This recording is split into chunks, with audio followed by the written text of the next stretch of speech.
భారత ప్రధానమంత్రి నరేంద్ర మోదీ గారు ఈ మధ్యకాలంలో ఒక విదేశీ ఛానల్కి ఇచ్చిన ఇంటర్వ్యూ మీరు చూసి ఉంటారు. అసలు నేను ఆశ్చర్యపోయాను ఆయన చెప్పిన మాటలు విని. నిరుపేద కుటుంబంలో పుట్టారు. వాళ్ళ అమ్మగారు అంత కష్టించి పనిచేసేవారు, వాళ్ళ నాన్నగారు కూడా అంత కష్టపడి పనిచేసేవారు.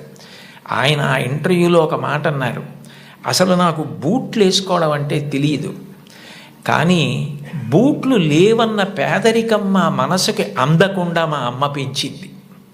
అంటే ఉన్నదానిలో అంత తృప్తిగా బ్రతకడం మా అమ్మ నేర్పింది.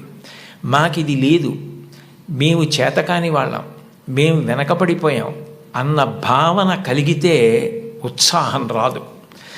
అటువంటి భావన కలగకుండా ఎప్పుడూ ఉన్నదానితో తృప్తిగా పరమ సంతోషంగా గడిపాం. అన్నదమ్ములు, అక్క చెల్లెళ్ళు అందరం కలిసి అని ఆయన ఇంటర్వ్యూ చేస్తున్న వ్యక్తి వంక తిరిగి, ఇప్పుడు మన ఇద్దరం కూర్చున్న గది కన్నా కిటికీ లేని ఒకే తలుపు ఉన్న చిన్న గదిలో కలిసి మిలిసి బతికి పడుకుని పెరిగి పెద్దవాడినైన వాడిని చెప్పుకున్నారు. అటువంటి మహోత్కృష్టమైన వ్యక్తులు కూడా తల్లికి తండ్రికి అంత గౌరవం ఇచ్చారు. సందర్భం కాబట్టి ప్రస్తావిస్తున్నాను. మన గౌరవ ముఖ్యమంత్రి నారా చంద్రబాబు నాయుడు గారు స్వయంగా ఒక వ్యాసం రాశారు. తల్లికి జేజే, తండ్రికి జేజే, గురువుకు జేజే అని ఒక పుస్తకం ఉంది. ఆ పుస్తకంలో బహుశా నాకు జ్ఞాపకం ఉంటే 3వ వ్యాసం అనుకుంటాను.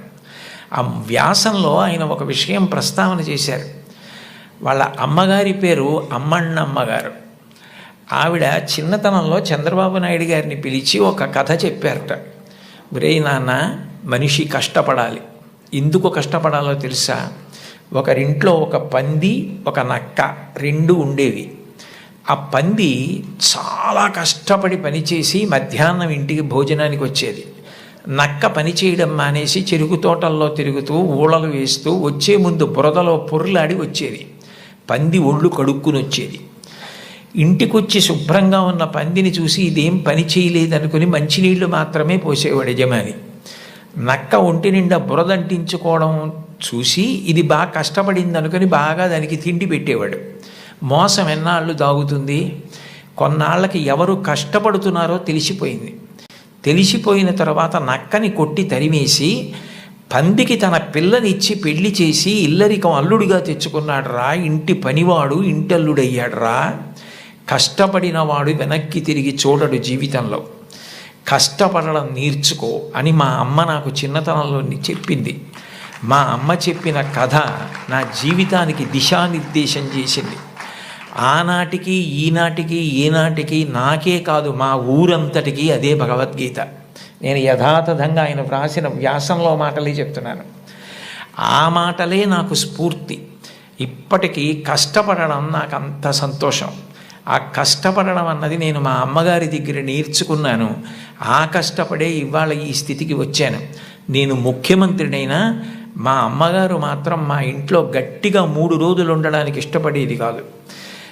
మళ్ళీ వెళ్ళిపోయి ఆ నారావారి పల్లెలో తెల్లవారి 5 గంటలకి లేచి గొడ్డు గోద పొలము పనులు అవి చేసుకోవడం, ఆ కష్టపడ్డము ఆవిడికి ఎంత సంతోషము అని అమ్మగారి ప్రేరణతో తాను ఎంత వృద్ధిలోకి వచ్చారో వ్రాసుకున్నారు. నేను ఏదో 4-5 విషయాలు మాత్రమే ప్రస్తావించాను. లోకంలో తల్లిని మించిన దైవం లేదు. మీరు జీవితంలో ఎప్పుడైనా అమ్మ నువ్వేం చేశావని అడిగితే, మీరు అమ్మకి చెప్పలేని స్థితి కలిగితే, మీరు చేసిన పని మీ అమ్మగారికి మీరు చెప్పలేకపోతే అంతకన్నా ఆత్మద్రోహం ఇంకొకటి లేదు. మీరు ఏది చేసినా మీ అమ్మగారికి చెప్పగలగాలి. ఇది నేను మా అమ్మకి చెప్పలేను అన్న పని చెయ్యకండి.